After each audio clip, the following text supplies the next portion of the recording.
What made you stay, Doc, na dito ka na mag-stay sa Manila? Kailangan kami mga doktor sa panahon na ito. Pag hindi ko ito ginawa para sa family ko, sino tutulong sa mama ko? Sa kapatid ko?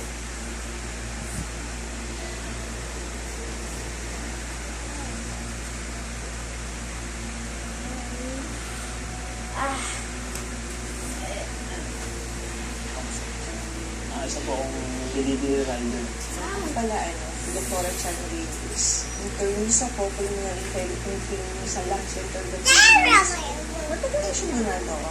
Last year pa po, bago pa magka-pandemic, delivery rider na ako. Ano yung iisip ninyo pagka nag-deliver kayo sa ospital? Maramihan po talaga natatakot kasi, di ba, kung sino-sino rin po yung nakakasalamuha. Kapag po makawa ng sakit kasi may pamilya rin po kami inuwian. Yung father ko po kasi, stroke po siya during pandemic.